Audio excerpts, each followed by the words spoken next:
we're going to look at rationalizing radicals with a root other than 2. So cubed roots, fourth roots. So rationalizing just means we're getting the fraction so that there are no more radicals in the denominator. So we're going to look at number 11 first. And what I want you guys to always check and make sure you do, if you can, is write the denominator with the smallest base possible. Like, yes, the fourth root of 27, that would be 27 to the first power. But if you can write it with a smaller base, we're going to try to do that. So if you're trying to think, okay, what could multiply or what raised to a certain power could give you 27, you could rewrite this as 3 to the third. So I'm going to keep the fourth root of 10,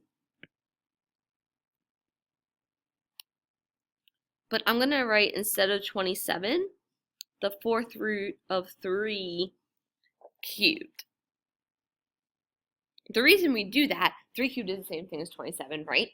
The reason we do that is because now, instead of multiplying this fraction by 27 to the third power, we, to rationalize, only have to multiply 3 to the first. So how we do this when it's something other than a square root, we need the exponent underneath the root, so this power, to be equivalent to the index, so that when you rewrite it, it would be a power, like if you rewrote it in exponential form right now, it would be 3 to the 3/4. You want it to be 3 to the 4/4, so that this becomes 1 and we wouldn't have to have a radical anymore.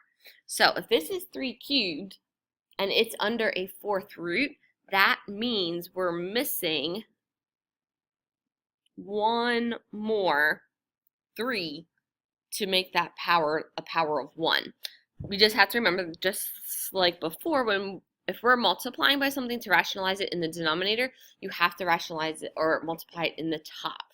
Whatever you do the bottom, do the top. Then it's equivalent to 1, and you're really not changing the value of the fraction, you're just changing the way it looks.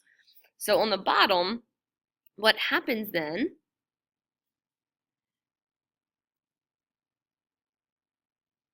is that you end up with the fourth root of 3 to the fourth, and on the top, everything is still going to be under a fourth root, but it's going to be 10 times 3. So this whole thing becomes the fourth root of 30 over 3, because you could rewrite that as 3 to the 4/4, which is really just 3 to the first. We just don't necessarily write that power of 1. So that is how you rationalize. You check to see, okay, is my base as small as it can go to make my numbers easier? Then you check to see how much are you missing to make that power 1. What's the power, and then what's your index, see what you're missing, multiply the top and bottom by that value. So let's look at another one. So let's look at 15. Fifth root of 3/4. So same idea. 4 can be written smaller. We can write 4 as 2 squared. And again, you can separate them into 2 radicals. If they're both under a fifth root, you can make 2 separate radicals with a fifth root. So right now, we've got 2 squared under a fifth root. So we want this to be 2 to the fifth. Right now, it's 2 squared.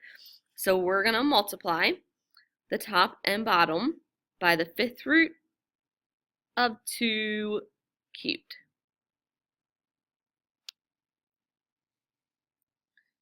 So on the bottom, we'll end up with the fifth root of 2 to the fifth, and you don't have to necessarily write this step.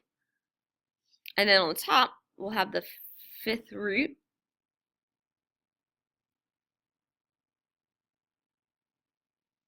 of 3 times 2 cubed.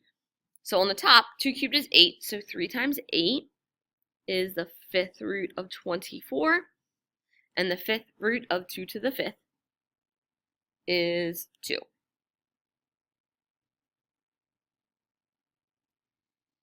So as long as you get rid of those radicals within your denominator, you've rationalized your fraction. You do always want to check that your numerator doesn't have any perfect roots in it, but I know there aren't any perfect fifth roots within 24. So 21 yet. So no numbers underneath here, we're just talking about variables, but I'm still going to separate the radical and write it as 7th root of p to the 8th over 7th root of s to the 5th. Now, we can't rewrite s with a smaller base, so all we're going to say is, okay, we have s to the 5th, we need 7 so that this power, when we rewrite it in exponential form, becomes a power of 1. So how many are we missing?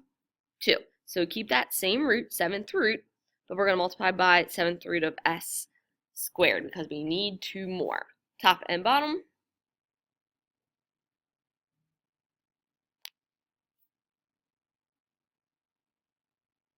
So the bottom becomes just s. The top becomes the 7th root of p to the 8th